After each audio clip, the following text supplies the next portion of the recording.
Who are we kidding? This show is super corny, but it's corny in the most fantastic way. Season 4 of Cobra Kai kicks off right after the events of Season 3, where Daniel Larusso and Johnny Lawrence team up. They bring their two dojos together to go head-to-head against Cobra Kai to try and bring them down.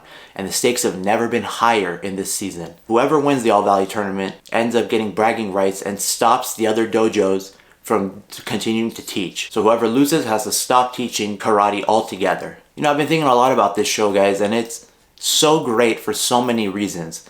One, it's extremely addicting. I find myself wanting more and more after every episode. I binged this whole thing in one day. I just sat down and couldn't stop watching, guys. I was addicted. I leave every episode off on a high note where you just need more and more. And I love that. I love that this show gives us that. It's a bingeable show. They know it's a bingeable show and they give you what you want. And I love it for that reason. I also love that we really get attached to every character. Every major character in this show we're attached to. I find myself rooting more for Cobra Kai than I am for Miyagi-Do at times. I want Cobra Kai to win because I'm so attached to the characters. It's crazy, guys. I love that there's a show like this where we get attached to the villains, to the heroes, to the in-betweens, to the outcasts. They really praise all walks of life in this show. And that's an excellent, excellent quality that they have. I love it that it's all inclusive and you're rooting for everyone equally. And it's great. You find yourself rooting for certain people over others at certain times, and then a couple scenes later, that may switch. I love it for that reason, and we get that all-encompassing in this season totally. I went back and forth voting for different teams and their members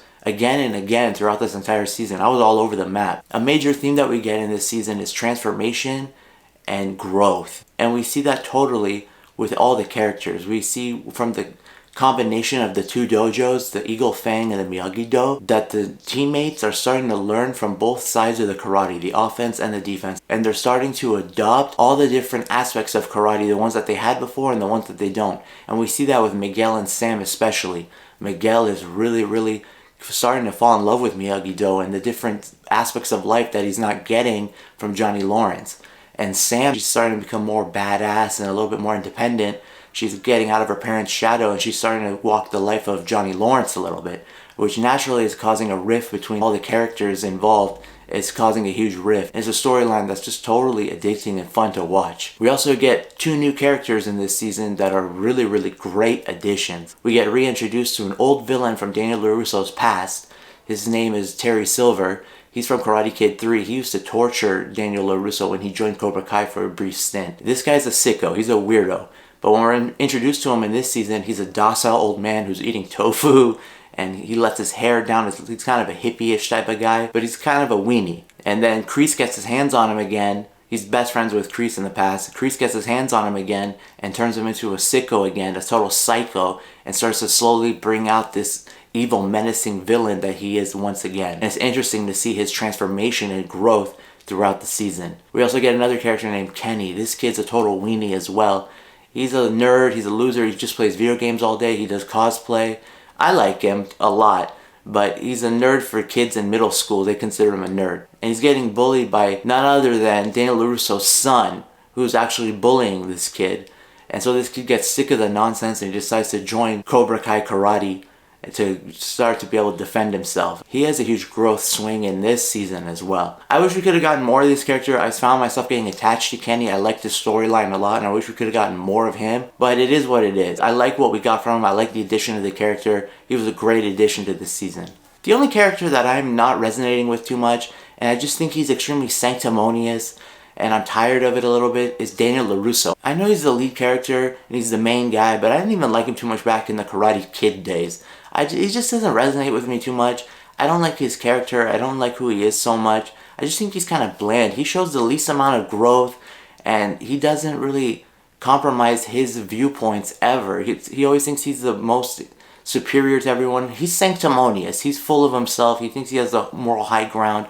I'm just kind of sick of that character a little bit. And they do the same thing in this season as they've always done. They just show him portrayed as the same character always. And we see the least growth with him. There are moments where we see some growth from him, where he's adopting some of the Eagle Fang karate a little bit, but it's very fleeting. It's extremely fugacious. We just see a little bit of it, nothing too big. It's not enough for me to say that he's growing like the other characters. And I find that to be really lacking for the season. Overall, I give this season a creme de la creme out of a creme de la creme rating. This is an excellent season. I love this show, guys. I'm addicted to it. It's for everybody. I think this show's for everybody. Adults, kids, and all in between. It's for everyone, guys. This show is so inclusive. It's for everyone, and it's such an enjoyable show.